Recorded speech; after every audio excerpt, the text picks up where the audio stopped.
Mr. Gorbachev, tear down this wall.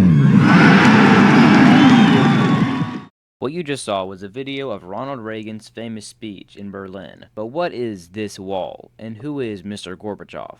And what brought about the fall of the largest nation in the world? All these things will be covered in my video presentation. Thank you all for listening. I hope you enjoy.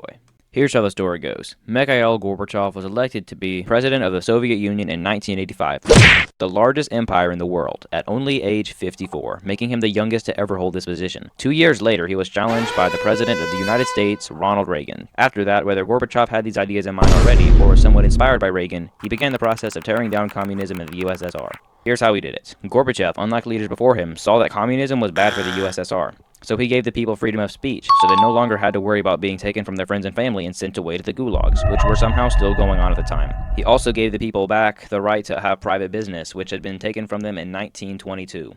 So before then, there was no homemade bakery, cookie, copy-paste, Hallmark movie stuff. They didn't have any of that. All these things were made possible by a combination of a glasnost, meaning openness, and perestroika, meaning reconstruction. Another thing that kept Russia from being at its best were satellite states. These were formed in 1939 when Hitler started taking over smaller countries such as Bulgaria, Czechoslovakia, Albania, Poland, Hungary, and Romania. And when his regime fell, those states were left without government and Russia took them in because, after all, Russia always needs more land.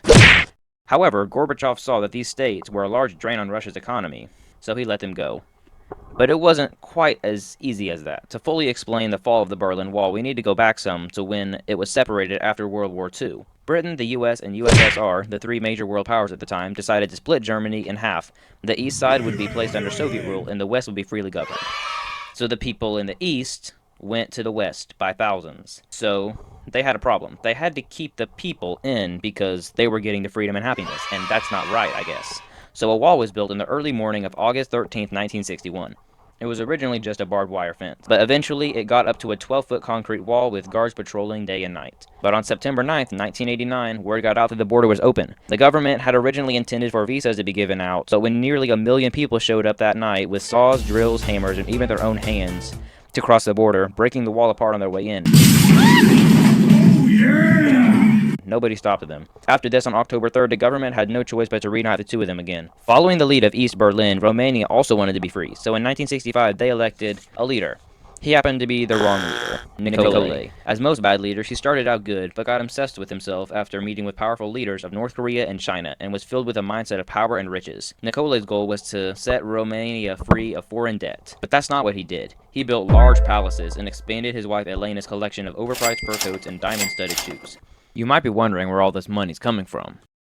The people, of course. Naturally, the people were not happy about this at all, and also naturally, the government could not care less. The people of Romania were charged heavy taxes and had to stand in long lines for food, while Nicolae and Elena lived a life of luxury in a beautiful palace, never giving their own people a second thought. During an 11-day Romanian revolution in December of 1989, Nicolae gave a poorly made speech about something. Well, that something wasn't good enough, and he was booed off stage and had random objects thrown at him until he was forced to flee the stage for his own safety. Surprisingly, Nicolae tried one last time to gather his people, but that went just as well as you'd expect. The people stormed his palace, only to find that he'd been airlifted from the roof by a helicopter. A little while later, Christmas Day 1989, the people of Romania found Nicolae and Elena disguised in regular clothes. They had a quick trial and sentenced them to death. After that, on November 21st, 1991, a new constitution was made that originally banned the practice of communism, but eventually let it back as long as it was paired with other political parties. Czechoslovakia saw a more slow and quiet revolution in June 1990 and held their first free election since Hitler took over. The last and latest country to receive freedom was Albania.